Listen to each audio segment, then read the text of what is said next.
അനുഭവിക്കും. എൻ്റെ അധ്വാന ഫലം ഞാൻ തന്നെ അനുഭവിക്കും. ഞാനും എൻ കുടുംബവുമോ യേശുവെ ആരാധിക്കും. തൻ വചനം അനുസരിക്കും, മാതൃകയായി ജീവിക്കും. ഞാനും എൻ ദൈവവചന ചിന്തകൾ കേൾക്കുന്ന എല്ലാ മാന്യ ശ്രോതാക്കൾക്കും ക്രിസ്തീയ വന്ദനം. സദൃശവാക്യങ്ങളുടെ പുസ്തകം 9-ാം അധ്യായത്തിൽ ഇപ്രകാരം ഓർപ്പിക്കുന്നുണ്ട്. 6-ാമത് വാക്യത്തിൽ വിവേകത്തിൻ്റെ മാർഗത്തിൽ നടന്നുകൊള്ളുവീൻ എന്നുള്ള ചിന്തയാണ്. ഏതൊരു മനുഷ്യനോടും ബുദ്ധിയുള്ളവർ പറയുന്നതായ ഒരു പ്രസ്താവന വളരെ ആലോചിച്ച് ചിന്തിച്ച് ബുദ്ധിയോടുകൂടി വിവേകത്തോടുകൂടി മാത്രമേ കാര്യങ്ങൾ മുൻപോട്ട് കൊണ്ടുപോകുവാൻ പാടുള്ളൂ.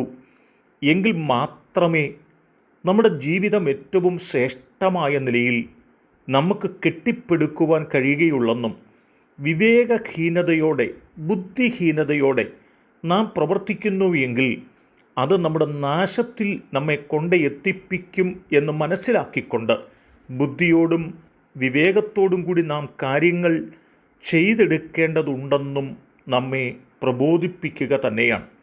നാം ശമൂവേലിന് എഴുതിയ 1-ാം പുസ്തകം 25-ാമത്തെ അധ്യായത്തിലേക്ക് കടന്നു വരുമ്പോൾ വിവേകം നഷ്ടപ്പെട്ട ബുദ്ധി നഷ്ടപ്പെട്ട ഒരു നാബാലിൻ്റെ ചരിത്രം കാണുവാനായിട്ട് കഴിയുന്നുണ്ട്.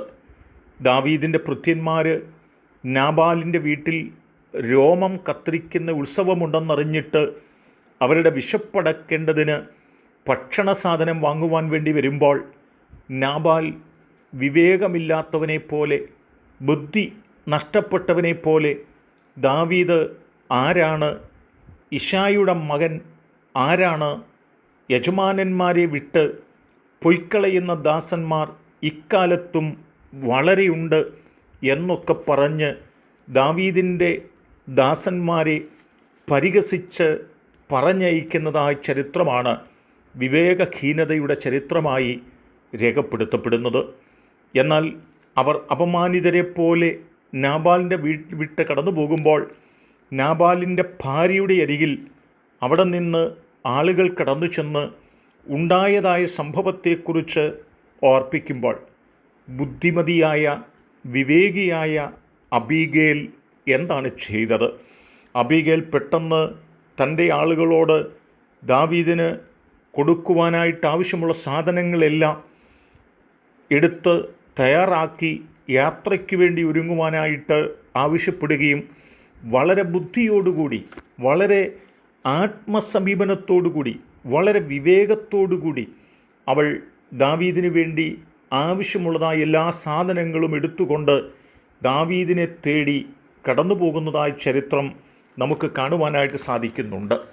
അങ്ങനെ അബീഗേൽ ബുദ്ധിയോടുകൂടി ദാവീദിൻ്റെ അരികിലേക്ക് കടന്നു പോവുകയും ദാവീദിനെ അബീഗേൽ കണ്ടപ്പോൾ ക്ഷണത്തിൽ കഴുതപ്പുറത്തു നിന്നിറങ്ങി ദാവീദിൻ്റെ മുമ്പിൽ സാഷ്ടാംഗം വീണ് നമസ്കരിക്കുകയും സംഭവിച്ചതായ കുറ്റത്തെക്കുറിച്ച് വിവേകമില്ലാത്ത നാബാലിൻ്റെ വാക്കുകളെക്കുറിച്ച് അവൾ ക്ഷമാപണം നടത്തുകയും ഒക്കെ ചെയ്യുന്നതായ വാക്കുകളുണ്ട്.